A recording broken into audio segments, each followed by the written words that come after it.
Alright, I'm going to smack the oil pan back in there. Now on these right here, it's supposed to squish this down on this groove. There's a groove here, a groove on the pan, then there's like a groove on the motor side. Same thing front and back. Christopher ordered that gasket, but there ain't no way that one's going to work. There ain't no possible way. And I'll show you. Well, let me use two hands to put it up there. I mean, look at that. There is no possible way that's going to squish down. There is no possible way that fits. I don't know what he ordered, but yeah, there's no way it's going to squish down that far. There's no possible way. That's the way it goes on. There's the drain hole. But there's nothing wrong with this gasket. Plus, it's already been clearance for the stroke anyway.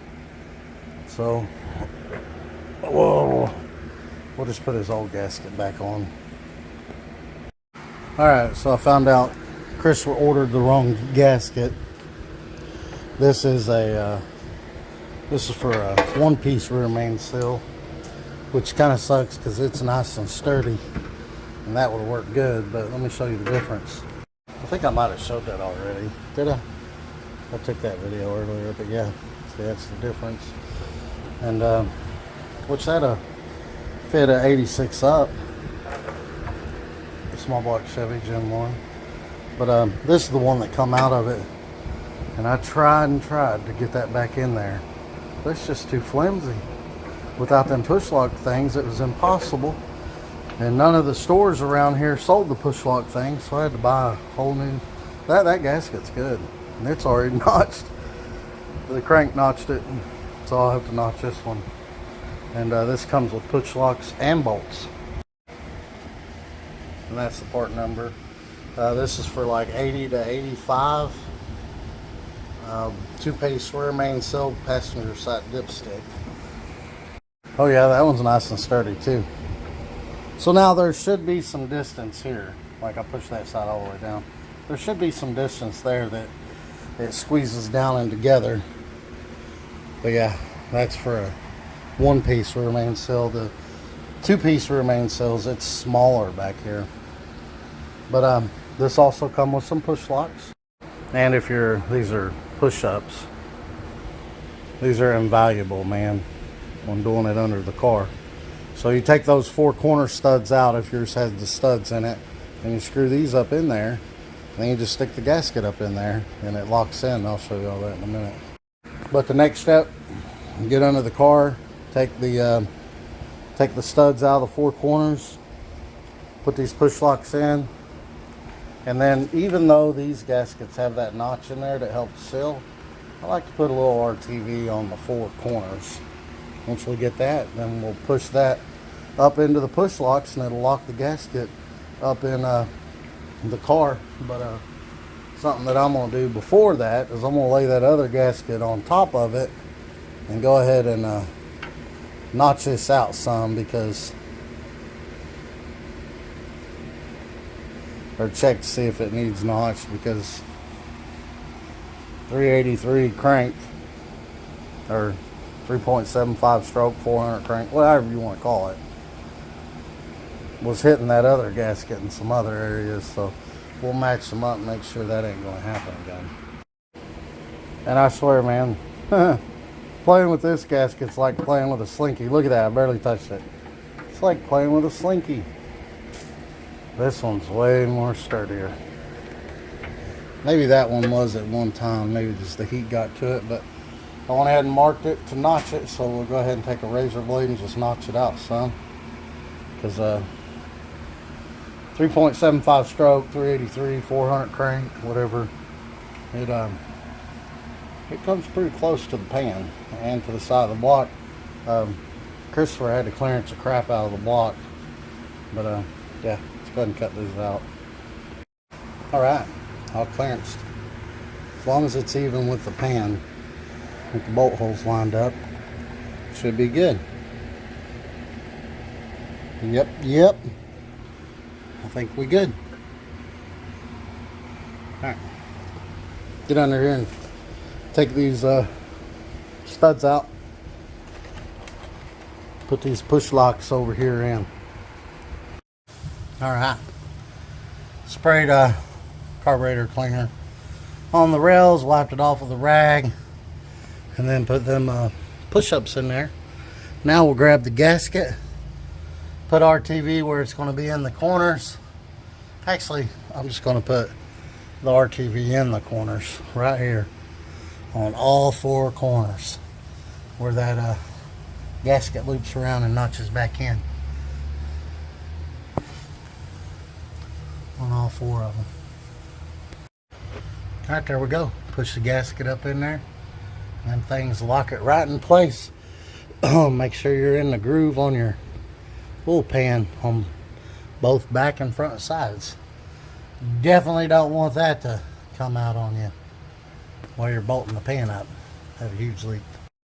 Then we push the pan up in there, and it locked and held the pan in too. That was so much easier. And I kind of like that it has this one too, because I can pull it in and out. Oh, I meant to say this. On this side, even though there ain't a dipstick hole there, but it lets me push this in and out and put some bolts in. So let's go ahead and start putting some bolts in her. Yeah. That was so much easier. I fooled with that slinky gasket for, I ain't gonna lie, an hour and a half. But yeah, we're good to go now. That was easy as could be. Those push-ups, I think that's what they call them, make life way easier when working under the car like this. And look at that oil drain location. Straight shot to the turbo. Perfect. And these come out with a screwdriver. But I'm putting 4 corner bolts in, just snugged up first. Alright, all 4 corner bolts are in. Now I'm going to snug those up as I line these holes up in the gasket. Or the screwdriver or whatever. But check this gasket really good back here in the back. It's hard to see it. But make sure it don't push out on you, or that it's lined up right and everything like that. It's really hard to see. It looks like it's in the groove. We'll look at it again once we get it tightened up, but same thing on the front. Well, this thing did have more fluid in the catch can than it should have had, but I found my leak. I must have forgot to tighten that bolt up. It's leaking right around the bolt. But I'm going to tighten all these up. This one was a little loose. The rest of them did turn just a little. But yeah, that was the culprit. Plus this is getting fluid in it, but Chris don't have a radiator or a transmission cooler. He's just using the radiator. I think the fluid's getting a little hot and puking a little, but it's not uncommon for him to puke a little over pass. Also, don't forget your lock washers. But anyway, I did. I had to go back and put them in. But I tightened up the 4 corner bolts just enough I could get all the bolts in. And now I had to take these off and put my washers back on. And yeah. Now we'll start in the middle and do a crisscross pattern and do a couple of waves, and then we'll torque them down. But you go the middle out. Alright. It's all tightened up. Good to go. Everything looks good on the seals. They didn't buckle back in or anything on the front or back. Now we can lower the motor back down. Well, this is what the back looks like. Looks pretty good. Hard to get the camera up in there, but yeah, looks good.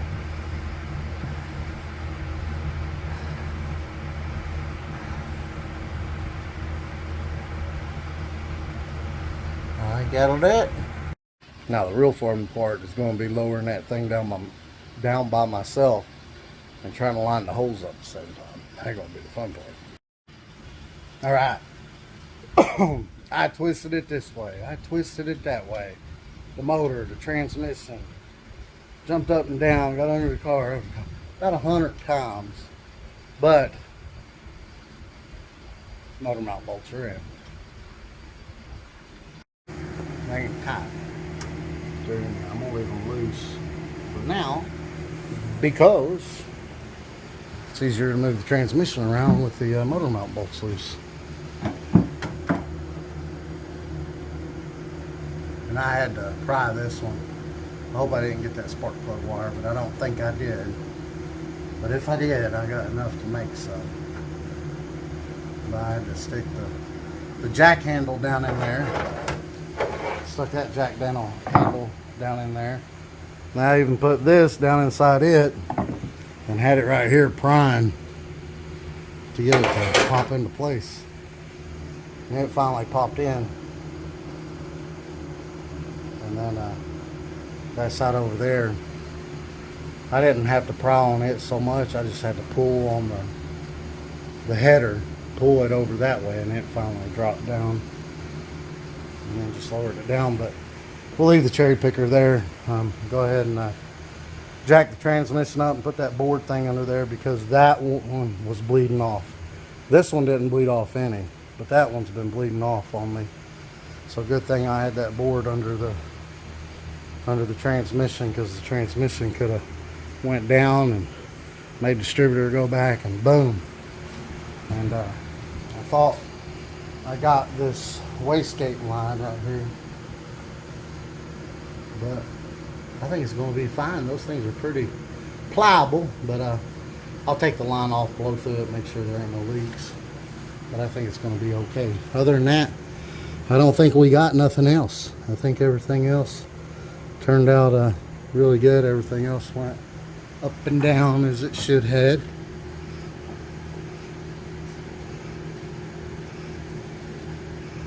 Yeah. All right. I'm working on it today. See y'all tomorrow. Well, it's not tomorrow. This is the day after tomorrow. I said I'd be out here working on it tomorrow on the last little clip there. But yeah, I took a lazy day and just laid around, watched TV, and ate too much. That's why I'm fat. But today, we're going to put that shield back in so that jack bleeds off. So I got a board holding the transmission up, and I can move the jack around. I'm going to jack the transmission up, move the board, lower the transmission all the way down, try to put that shield back in, which is not easy to do. I had a hard time getting it out. But now if you ever do that and you're running an HCA distributor and the motor tilts back, that tilts back, and that's going to be the first thing that hits. So be aware of that if you ever do this. Make sure when you lower the transmission all the way down that it don't smack that distributor, because if it hits it too hard, it will crack it. See, even that small distributor, I could go down more, but as you can see, it's already starting to hit some of the spark plug wires that go from this side over to the other side of the motor. I think we got enough room now.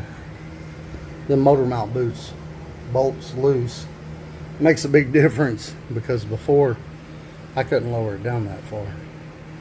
The motor mount bolts tight. That's why I left them loose.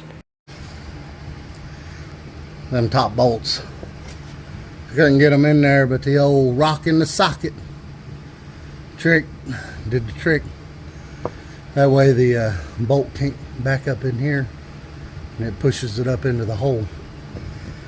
I got one more bolt to go. They're all loose, just to make sure I can get them all started. Once we get them all started, we'll get it tightened up. But it's in there. Just need this top bolt on this side. The rest are in. All right. Flex shield is in and all tightened up. Transmission cross member is all in, and all the bolts are loose, so I'm going to tighten those up. once I get all those tightened up, then we'll tighten the motor mount bolts up. It's moving along pretty quick. It's going right along. It looks scary, don't it?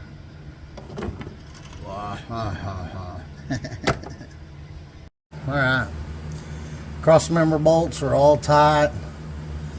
I went through and retorqued the pan. The two front ones was loose, especially this one. That's where it was leaking from, that front bolt right behind the transmission catch can there. And then we tightened up the motor mount bolts. Now loosening that is it's a pain in the butt. But I'm gonna loosen that. It's gonna run straight through there, just like that. And then I'm gonna take all this off. I'm just gonna cap it. We got a cap for it, and then we'll run her straight down through there. Alright, got that all plugged. And then I got this off. And I was hoping the line would be perfectly long enough, but it was not. It needs to be shortened. And I was thinking about putting a 45 right there, but it's hard enough to get a wrench on that with the 90. So probably go with the 90.